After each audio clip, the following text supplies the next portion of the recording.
Terima dulu, Sender. Yang cowok, Sender. Yang cowok ada semangatnya.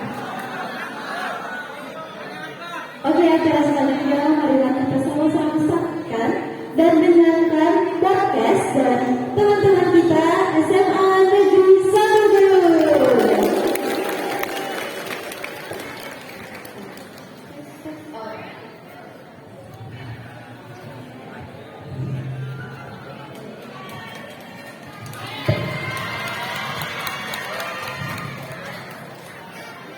Agak deket ya, agak deket. Dian atasan, atas. Aduh.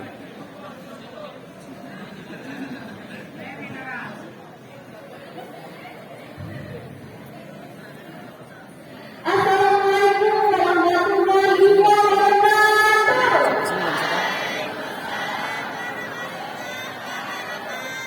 Halo teman-teman semuanya, apa kabar?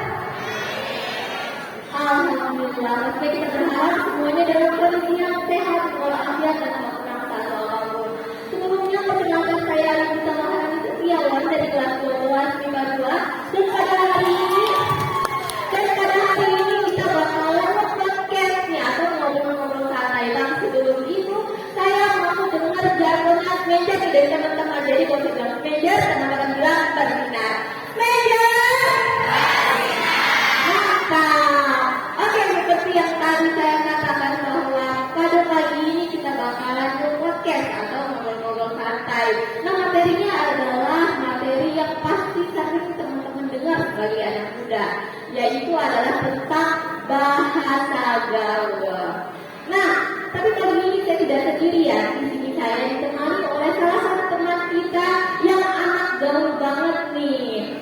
Nah, halo, selamat pagi. Pagi, Ika. Boleh perkenalkan diri? Baik, perkenalkan nama saya Dian Kami dari kelas 12 MIPA 1. Baik, Dian. Oke, Dian kan ini adalah seorang anak remaja nih, yang gaul banget gitu. Nah, menurut Dian sendiri, apa sih itu bahasa gaul? Bahasa gaul itu adalah bahasa kekinian yang digunakan oleh masyarakat luas, khususnya para remaja yang untuk menggantikan beberapa kosakata bahasa Indonesia seperti sabi, kuy, jamet, interview, dan sebagainya. Wah, banyak banget ya ternyata bahasa gaul itu. Nah, ini sebagai anak muda nih Dian, kan kita tahu kalau anak muda zaman sekarang itu bahkan lebih sering menggunakan bahasa gaul gitu dibandingkan bahasa-bahasa dalam bahasa Indonesia gitu. Nah, menurut Dian sendiri, kira-kira apa sih yang menjadi alasan kok anak muda ini lebih tertarik menggunakan bahasa gaul gitu dibanding bahasa Indonesia? Karena pasti terdengar lebih keren dong, cool, kayak kita punya kebanggaan tersendiri ketika kita bisa menggunakan bahasa gaul di kehidupan sehari-hari. Seperti misal kayak sabi nih, kuy, dan sebagainya itu sangat sangat keren. Oh, jadi supaya orang menganggap itu lebih keren gitu ya. Dan justru ketika kita tidak tahu kosakata baru dari bahasa gaul, nanti kita dibilang kudet nih atau kurang update. Nah, selanjutnya nih Dian, kan bahasa gaul itu ada banyak jenisnya ya. Ada yang terapkan dari bahasa Inggris seperti glide, insecure, gitu kan dari bahasa Inggris. Tapi ada juga yang dari terapkan kata-kata dalam bahasa Indonesia yang memiliki makna kurang baik seperti anjay, anjir. Nah, itu kan sering ya kita dengar, bahkan beberapa tahun lalu sempat menjadi masalah. Ada yang bilang katanya ada yang itu nggak boleh gitu, harus dimasukkan ke dalam penjara, harus dipidanakan gitu kan. Nah, menurut dia sendiri nih, apa yang dapat tahu terhadap pidana ada itu sendiri? Sangat tergantung konteksnya ya.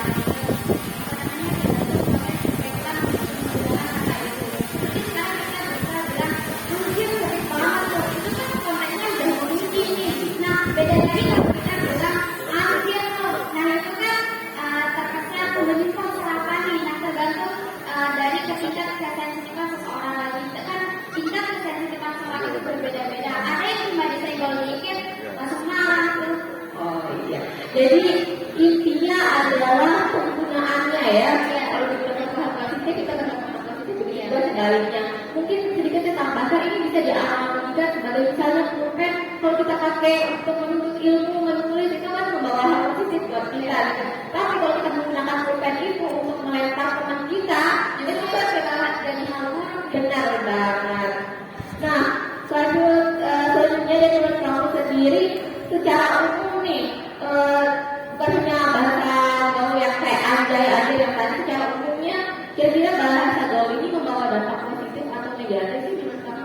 Balik lagi seperti yang saya bilang sebelumnya, tergantung konteks penggunaannya. Karena ibaratnya ya, bahasa gaul ini ibarat dua bilah mata pisau, ada sisi baik dan sisi buruknya. Oh, jadi tergantung ya dari penggunaannya. Nah, yang terakhir nih, saya mau bertanya nih, apa sih harapan kamu ke depannya dengan penggunaan bahasa gaul di Indonesia ini?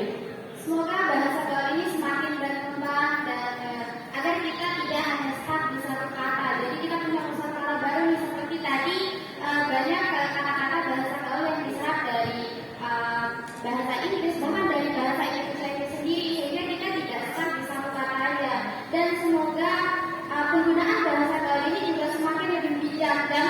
Jangan kita sebagai remaja justru fokus ke bahasa gaul dan kita melupakan bahasa Indonesia yang terstruktur sudah sejak awal, agar bahasa Indonesia yang sudah terstruktur sejak awal tidak terlupakan. Dan semoga juga bahasa Indonesia bisa go internasional dan dijadikan bahasa gaul di luar negeri. Ya, itu mungkin sedikit bincang-bincang kita pada pagi hari ini, kita podcast tadi yang semoga saya harap bakalan memberikan pengetahuan baru, ilmu baru pada teman-teman semuanya dan bagi saya khususnya. Dan saya ingin mengucapkan terima kasih banyak kepada narasumber kita Dian Rizky Utami yang sudah memberikan argumennya. Dan untuk saya mengakhiri podcast kita pada pagi hari ini, saya ingin mendengar tahu jargon meja.